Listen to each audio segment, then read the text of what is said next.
Porky heard funny sounds from outside the pig pen. Moo! Cluck, cluck! Quack, quack! But he didn't know what made them. He had never been outside the pig pen before. One sunny morning, Porky asked his sister, "Do you want to come with me and see what's out there?"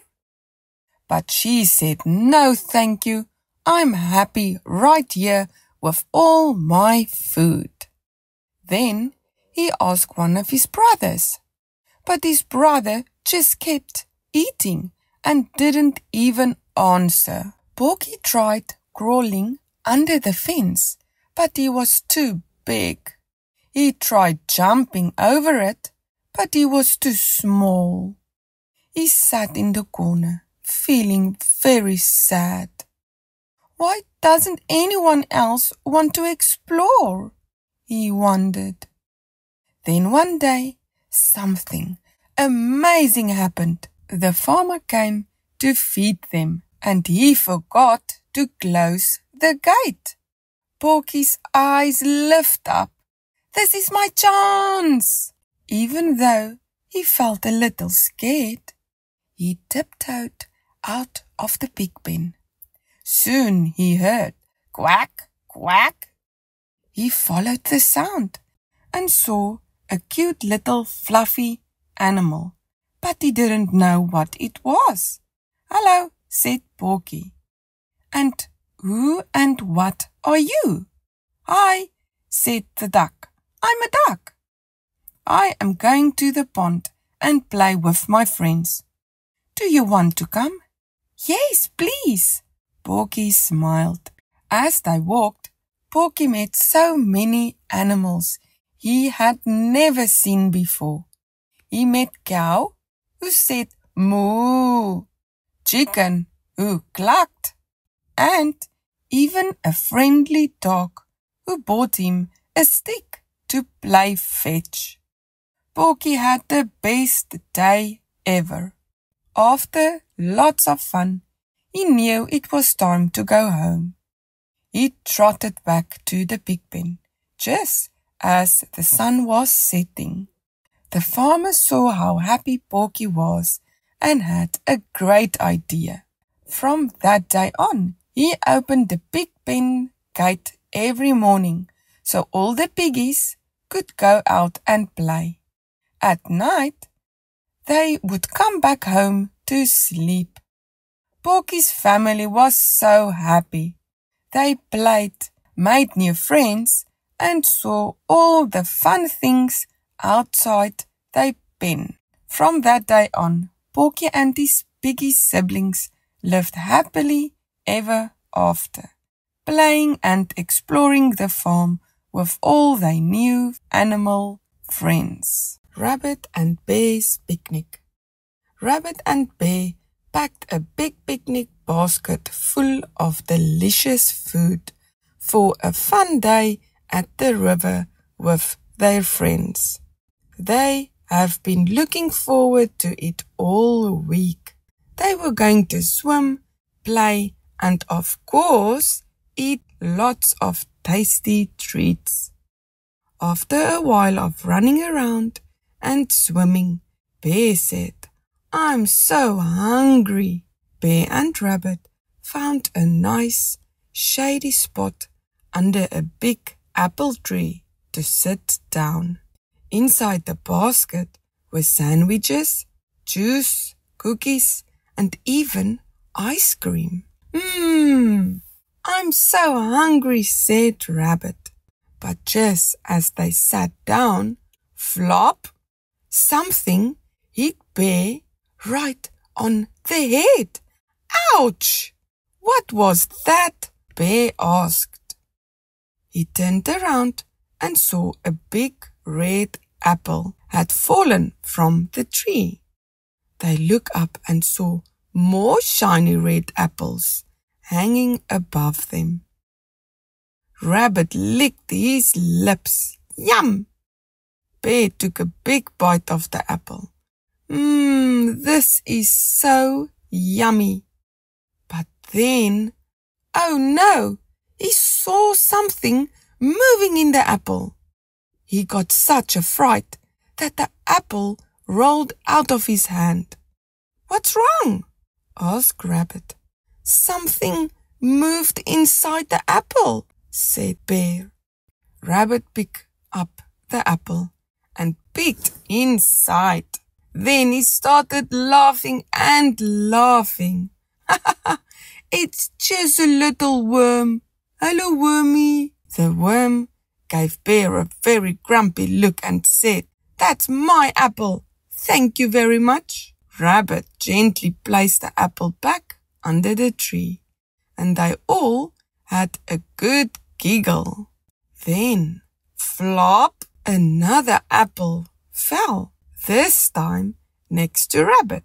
It was even redder and bigger than the first one. Rabbit took a big crunchy bite. Crunch! But oh no, there was a worm in this apple too. Oh no, said Rabbit. I really wanted to eat that apple. And the little worm scolded Rabbit too. I think we should leave the apples for the worms, said Bear. Let's eat our picnic food instead. But when Rabbit opened the picnic basket and reached for his sandwich, there was no food left, just lots of empty wrappers. When Rabbit picked up the wrappers, he saw a bunch of little worms wiggling around. Oh no, wormies! Where's all our food? Rabbit cried. The worms looked very full. They had eaten everything. Just then, Raccoon and Fox arrived and asked if they could sit with Bear and Rabbit under the apple tree. When they heard the worms had eaten all the picnic food, Raccoon smiled and said, Don't worry, we bought lots of food and juicy apples too. So the four friends shared their picnic happily.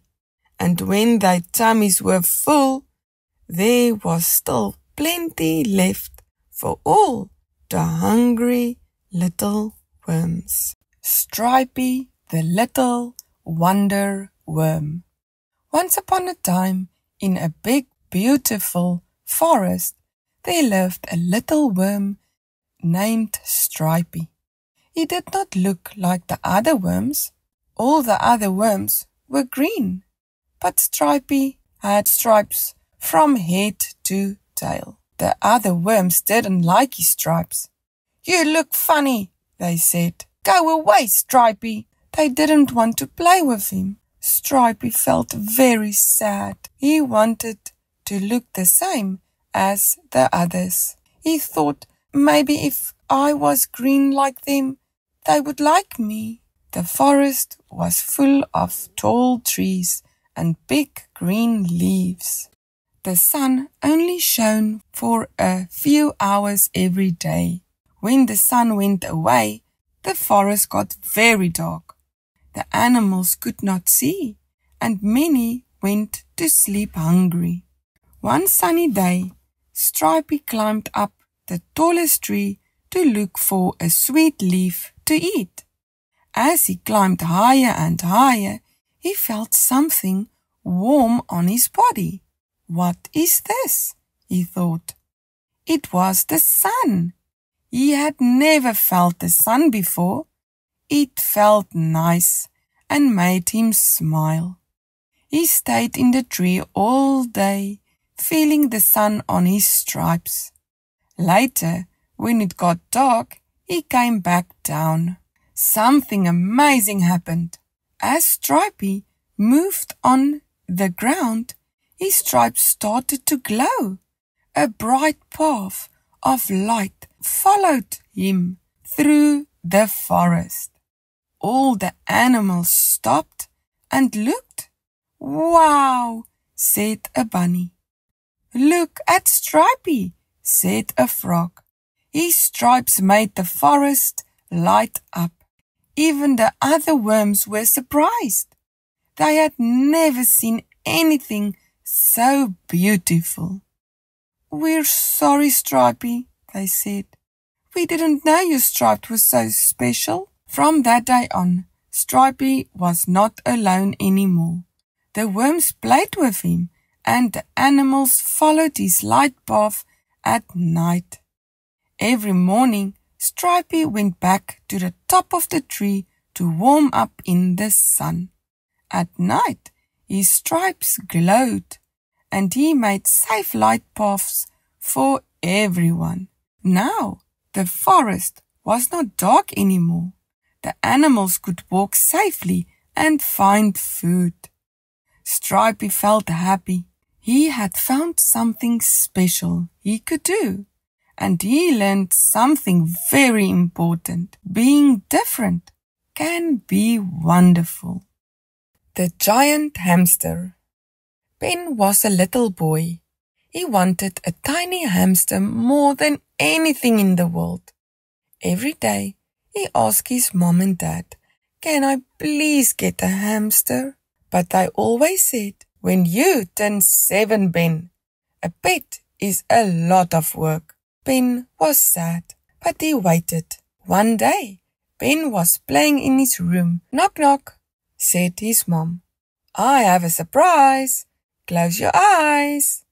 Ben closed his eyes. He heard a funny sound, like something running on a wheel. "Open your eyes," said his mom. Ben opened his eyes. There was a tiny fluffy hamster. "Hello, little one," Ben smiled. "I will call you Cheeky." "Thank you, Mom," said Ben. From that day on, Ben and Cheeky were best friends. They played together, they ate snacks together, they even took naps together. Cheeky learned to do little tricks. Ben was so proud. But soon, Cheeky started to grow. He grew and grew. One day, Cheeky didn't fit in his cage anymore, so he slept next to Ben on the bed. Later, Ben's mom bought them a double bed. Cheeky was so big, but Ben didn't mind. He loved Cheeky very much. He gave him lots of food and water and took him to a vet for checkups. Cheeky was a happy, healthy hamster. People from all over the world came to see Cheeky. He did funny tricks and waved to his fans. He was the most famous hamster in the world. But to Ben, Cheeky was just his best friend. Benny the friendly little bear. Benny lived in a big forest. Benny loved to play with his friends. He liked to explore the forest. Every day felt like a fun adventure. One day a big storm came. It rained a lot and made everything wet and muddy. After the storm, Benny was full of mud and all wet. But Benny didn't mind. He thought the mud was fun. The sun came out again. It was a perfect day to go for a swim. Benny went to look for his friends. He saw Rabbit, Squirrel, and Owl. They were talking and laughing together. Benny was so happy to see them and wanted to swim with them. But when his friends saw him, they got a big fright. They shouted, "A monster! A monster!" Then they ran away. Benny felt very confused. He didn't know why they were scared. Was it the mud? Did he look scary? He called out, "Wait, it's me, Benny!" His friends stopped. Then they looked again and started to laugh. "Oh, it's just Benny," said Rabbit. Wow, you look so funny with all that mud. They all went to the river and jumped into the water. They swam, laughed, and had a wonderful day at the river. The clever little fishy who saved the garden. In a big, sunny garden, many little animals lived together. There were snails who munched on tasty leaves, birds who sang pretty songs, and frogs who went ribbit, ribbit all day long. In the middle of the garden was a big splashy pond, and in that pond lived a shiny little fish named Flipper. Flipper had the most beautiful tail and loved all his garden friends very much. But one day something bad happened. The green grass started turning brown. The flowers stopped blooming. The bees had no flowers to visit, and the butterflies had nowhere to play. "Oh no," said Flipper. "My friends are sad." Flipper wanted to help, so he made a plan. He jumped out of the water and did the silliest, splashiest dance you'd ever seen. Swish, flip, splash. The insects giggled. The birds cheered. The frogs clapped. Everyone loved Flipper's funny dance. Then something amazing happened. The flowers near the pond started to grow. The grass turned green again. They saw that Flipper's splashes were watering the plants. Flipper called all his friends together. "I have an idea," he said. "Let's work as a team." The birds brought tiny sticks. The bugs made little buckets from big leaves. Every day they filled their buckets with water from the pond. Flipper kept splashing too. Together they watered the garden, and slowly the garden came back to life. New flowers grew. Trees got their leaves back.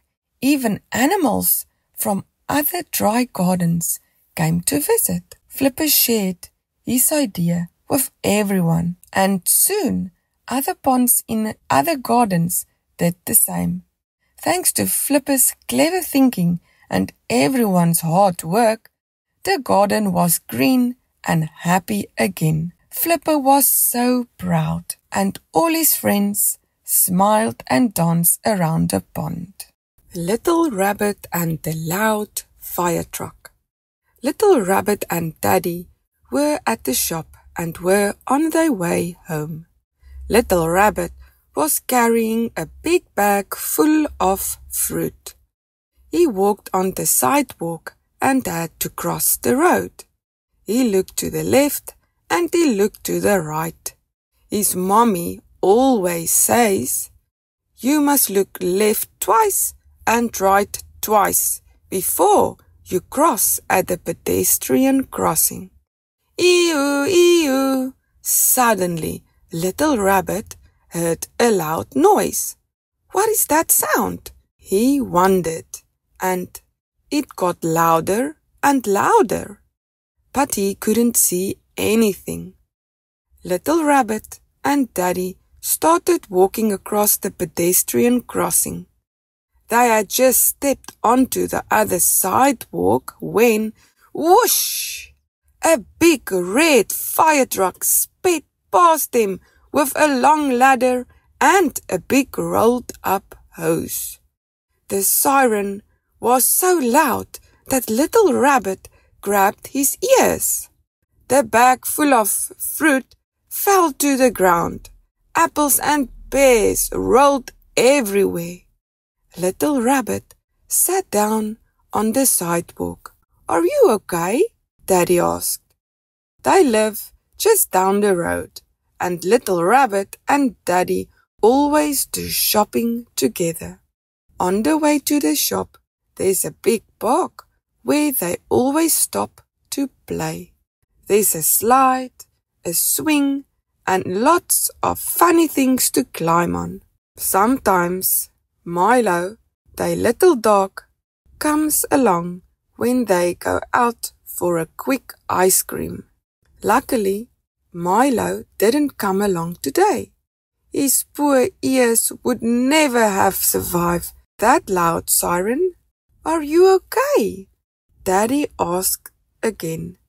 Little Rabbit still had his hands over his ears. "I think so," Little Rabbit said. "My ears just hurt a little." Rabbit looked up at Daddy. "What was that? And why was it so loud?" "That was a fire truck," Daddy said. "Uncle Hippo, my best friend, is a fireman." "But what do firemen do?" Rabbit asked. "If a fire breaks out, they drive the big red fire truck to the fire and put it out," Daddy explained. "There are lots of firemen working together. They spray water from the big hose. Remember last week," Daddy continued, "when the big open field next to your school caught fire?" "Yes, I remember," said Rabbit. "When we looked out the window, it was all smoke. The whole sky was full of grey clouds, and it was hard to breathe. Teachers closed all the windows. All the kids had to leave the school until the fire was gone." "A fireman's job is to put out fires," said Daddy. "So when the firemen hear about a big fire, they had to rush and drive very fast, so the fire doesn't spread. That's why the fire truck sped past us. They had to go put a fire out quickly." Inside the big fire truck is a huge water tank full of water. The big hose is connected to the tank. Then they spray the water onto the fire until the fire is out. Daddy helped Little Rabbit pick up all the fruit that had fallen from his bag. "You know what?" Daddy said. "I think tomorrow we should visit Uncle Hippo at the fire station. Then he can show you what the inside of a fire truck looks like." "Yes, yes, yes! That's a great idea!" Little Rabbit shouted. Molly, the cute little mole. Abby, a 5-year-old girl, loves helping her parents in their garden. She often assists her mom in planting flowers and watering them with a large green watering can. They have a big backyard, and her dad recently bought lots of small red and blue flowers at the nursery that they're going to plant over the weekend. But first, they need to prepare the soil, pull out all the weeds, and add compost and food to the soil. It's hard work, but even the dog, Rex, join in. He loves digging holes in the sand. After a tiring day, Mom and Dad decided to rest a bit in the house. However, Abby doesn't want to rest. She's determined to plant all the flowers today. As she closes all the holes Rex dug, it seems like more and more sand piles up. Abby looks around for Rex, but he's already gone to rest in the house with her parents. Scratching her head and frowning, she wonders what's going on. Suddenly, she sees the ground rise in front of her eyes. Abby jumped back in shock and falls into the garden, her whole body now covered in sand. She sits up and crawls closer. The next moment, she sees something crawling slowly out of the hole. It looked like a big mouse, but she can't see it well because the creature is covered in sand. "Hello," said Abby. "Who are you?" "I'm Molly," says the cute little mole. "You can talk?" asked Abby. "Yes, of course I can talk," says the mole. "What are you doing in our garden, and what do you have in your hand?" Abby asked. "I got a special map, and I've been following it, and it led me to your garden. I've been looking for a specific box that is buried," says Molly. "I can't see well, so on the map it shows that there's a big box with magic eyeglasses in it. It will help me to see." Excited, Abby calls Rex and tells the mole they'll help him dig. But oh dear, the spot where they have to dig is in the middle of the garden, where she just planted all the beautiful flowers. They carefully take out all the flowers and put them under the shaded tree. Rex is very happy now because digging holes is his favorite thing to do. They dig and dig until suddenly they hear a big bang. "Hooray!" shouted Abby. "Your map is right. Look, here's the big box." Abby carefully pulls the box out of the hole. "Wow, it's heavy." She opens it slowly. Wow, they can't believe their eyes. There are lots of shiny plates, cups, knives and forks in the box. She takes everything out carefully and suddenly she grabs a small wooden box. She opens it and sees the smallest eyeglasses. Wow! The mole was so happy and now he can see perfectly. The mole thanked her and Rex for helping him. He jumped back into the hole and went back to his little house. "Wow! And what is this?" her mom asked as she approaches.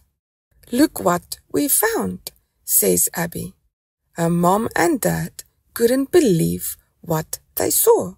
The dad reads the writing next to the box. 1710 England. "Wow, this is something special," says her dad. The next day, they took the box to the museum. It was displayed in a glass display unit for everyone to see. A few weeks later, they received a letter in the mail thanking them for donating the box to the museum, along with free plane tickets for a wonderful vacation. Tilly the Little Mouse. Tilly lived in a big farmhouse. She was always scared of cats because she heard cats catch mice. Tilly's house was in a small hole in the wooden floor. It was behind a big bookshelf in the living room. No one could see it. One day, Tilly was looking for food in the house. She saw a small, cute kitten playing on the rug. The kitten was playing with a soft ball. Tilly quickly hid under the sofa.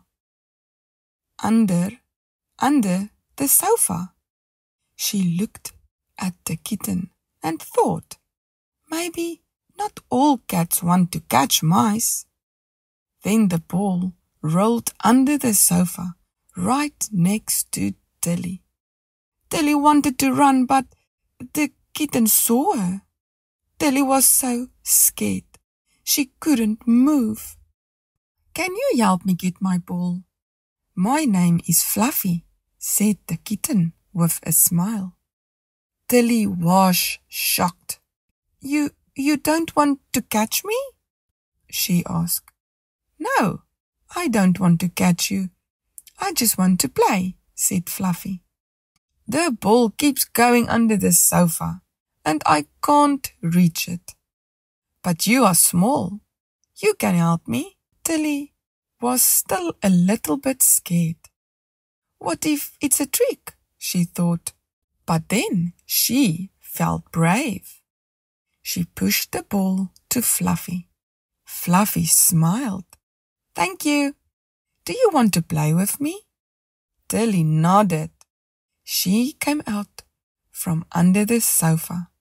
She was happy to have a new friend. From that day, Tilly and Fluffy played every day. They played hide and seek, and they loved playing in the garden. At night, Tilly even slept in Fluffy's warm basket. They were best friends. They did everything together. One morning, Fluffy woke up. Tilly was gone. Fluffy looked in the house. She looked in the garden, but Tilly was not there. Fluffy was very worried. Then she thought maybe Tilly went to the barn. The barn was big and dark. Fluffy ran inside and heard a soft voice. Help me! Help me! It was Tilly. She was caught in a mousetrap. Oh no, cried Fluffy. I've been looking for you all day. Fluffy was now bigger. She took a stick and pushed the trap open. Tilly pulled out her little foot. Thank you, Fluffy, she said, and gave her a big hug. Her foot was sore, but after a few days, she was okay again. Tilly never went to the big barn again. There might be more mousetraps. She was very happy to have a friend like Fluffy, a friend who never gave up. And from that day on, they stayed best friends forever. Lisa's magical chocolate egg surprise. Every year, there's a fun chocolate egg competition.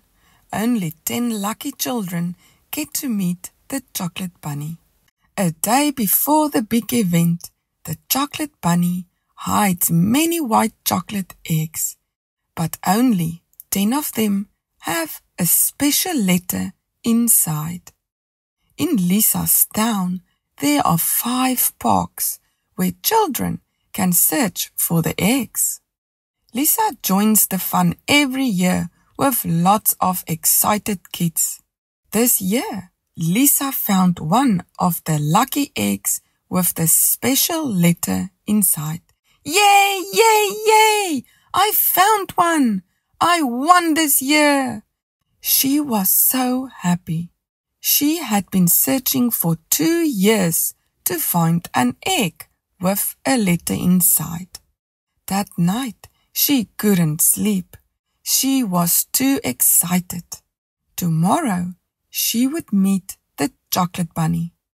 In the winning letter, the chocolate bunny gave her secret instructions to find the chocolate egg factory.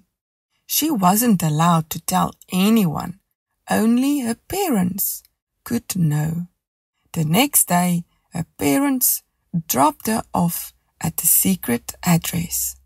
But when they got there, they were confused.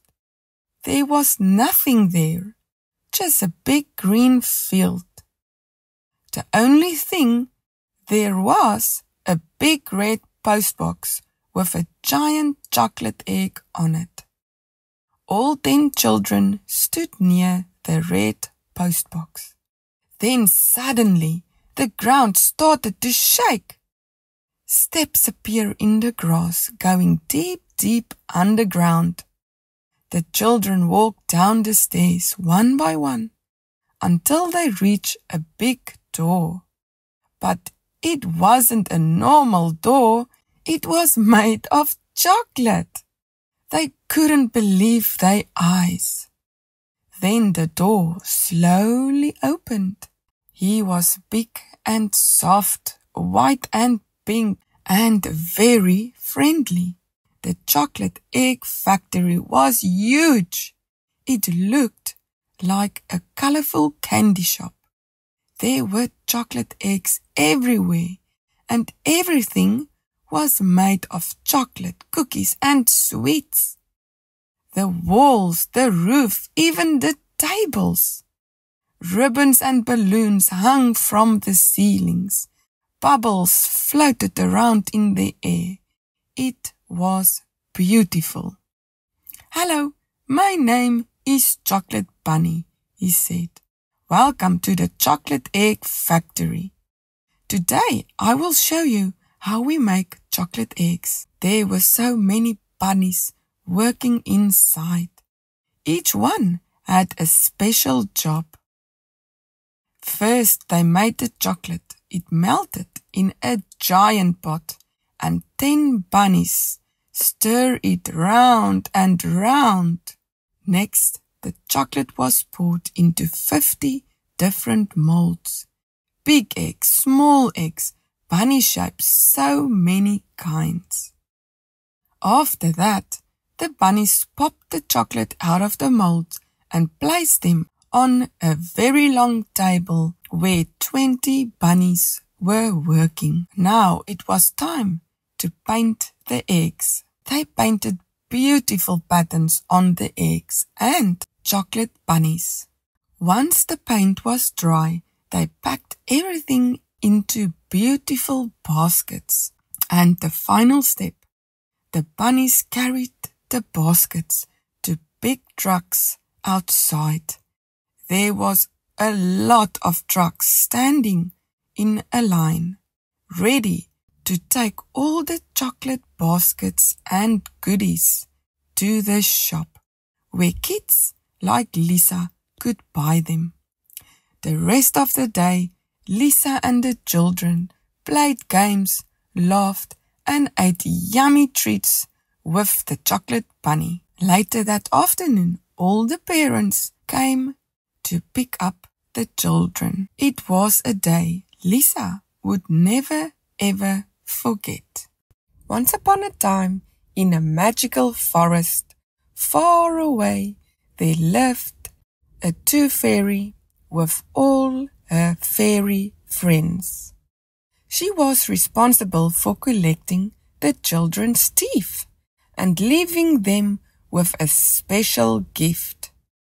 Every year, the tooth fairy would write a letter to all the kids in the town nearby, reminding them to take care of their little teeth by brushing them twice daily, once in the morning and once at night before bedtime. The children in the town were always excited to receive the tooth fairy's letter on their pillow. They knew that taking care of their teeth will not only keep them healthy, but they would also receive a gift for every white tooth. The tooth fairy would use the teeth to make beautiful fairy houses, which were every fairy's dream to receive. However, the list was long, and every year the tooth fairy could only make 2 houses. Willow, one of the fairies, was 7th on the list and was eagerly waiting for her turn. As winter approaches, all the fairy houses made of grass and sand would get washed away when it rained heavily. They would then have to build new houses all over again. Willow had the idea. What if all the fairies help the Tooth Fairy to collect the children's teeth at night, and also help her build the houses? The fairies were so excited, and the Tooth Fairy was delighted to have their help in collecting the teeth. Every night, all the fairies went to the children's houses to look for white teeth. They left a special gift for every white tooth. They collected as many teeth as they could. This year, they all worked hard together, and all the fairies had beautiful white houses. That winter, all the fairies slept comfortably and warmly while it was raining outside, knowing they had worked together to create something beautiful.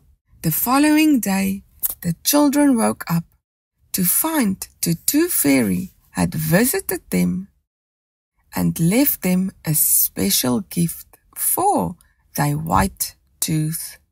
They were amazed to see how many fairy houses the fairies built with their teeth.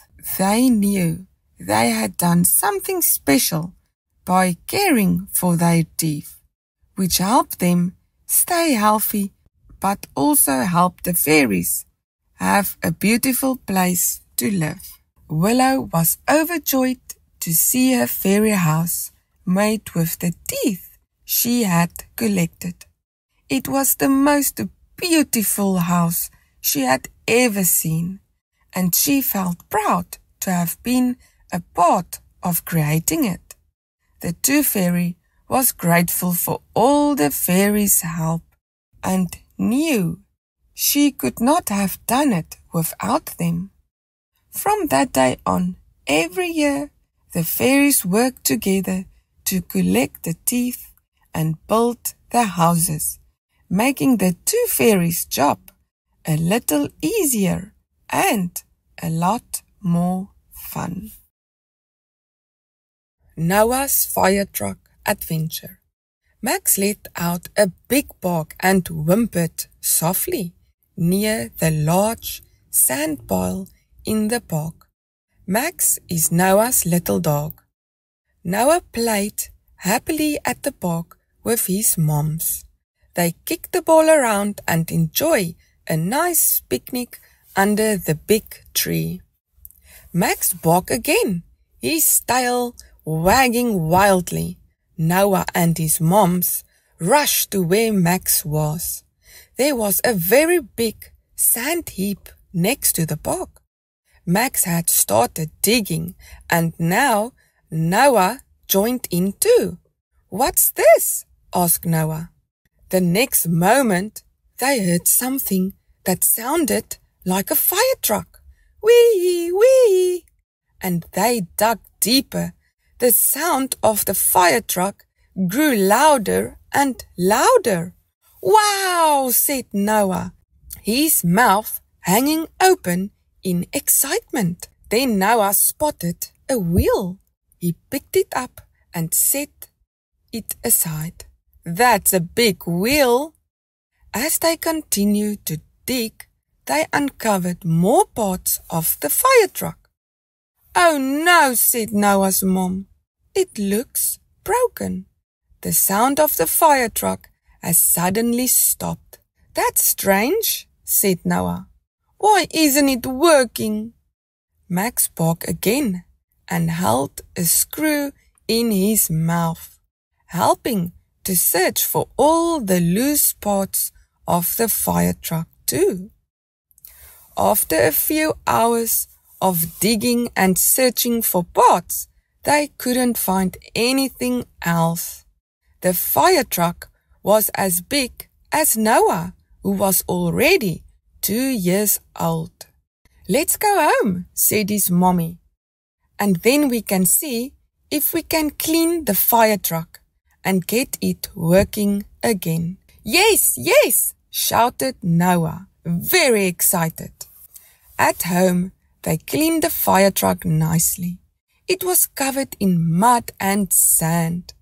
I think the truck has been through a lot of adventures, said Mommy.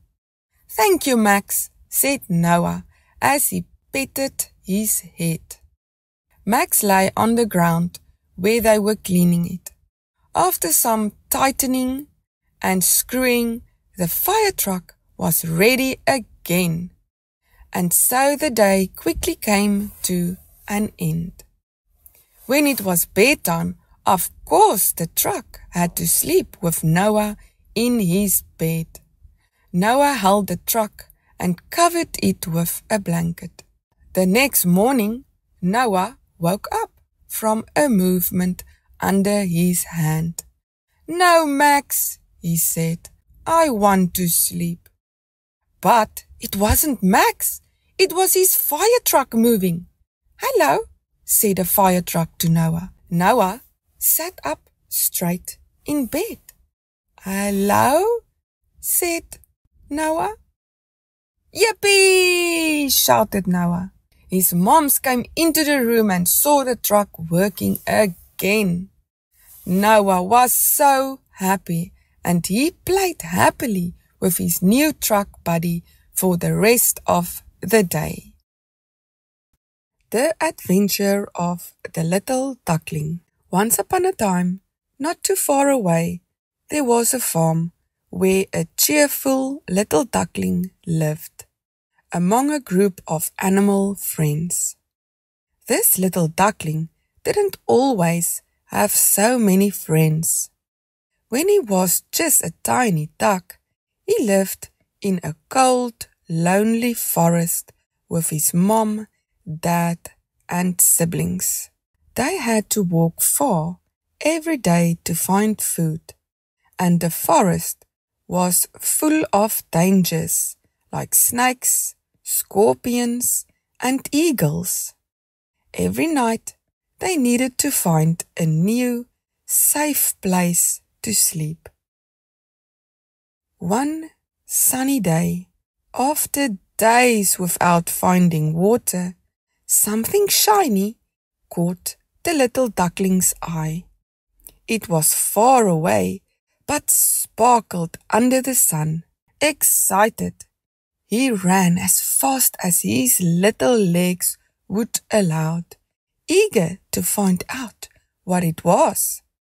As he got closer, he realized it was a ball. A ball? Out here in the forest? But there's no one else around. Just then, there was movement in the bush, and he heard a voice. Oh, where did my ball go? Hello, the little duckling called curiously. Out from behind the bush popped a friendly bunny. Hello there, the bunny greeted. Did you see a ball around here? Is this the ball you're looking for? Asked the duckling, pointing to the shiny object. Yes, that's it. My friends and I were playing and accidentally kicked it over the fence. Would you like to come and play with us? The duckling was intrigued. Other friends? I'd love to meet them, but I should ask my mom and dad first. Sure, they can join us too, the bunny suggested cheerfully. And where do you live? We don't have a home. We wandered around looking for food and water, the duckling replied sadly. The bunny's eyes widened. That sounds really tough. Why don't you come and live with us on the farm? There's lots of food and water and a cozy house where it's safe to sleep at night. Really? Mom, Dad, the duckling shouted excitedly, running to tell his parents about his new friend and the farm. That sounds wonderful, his parents agreed, thrilled at the thought of a safe and comfortable home. Together with the bunny, the duckling and his family headed to the farm. They couldn't believe their eyes when they saw a sparkling pond and a welcoming community of animals playing happily. There was plenty of food, and the duckling quickly made many new friends. That night, they all slept peacefully in their new, safe home. The little duckling felt so grateful for the yummy food, clean water, and a safe place to sleep. Most of all, he loved having so many friends to play with every single day. And from that day on, the little duckling enjoyed every adventure with his wonderful new friends on the farm.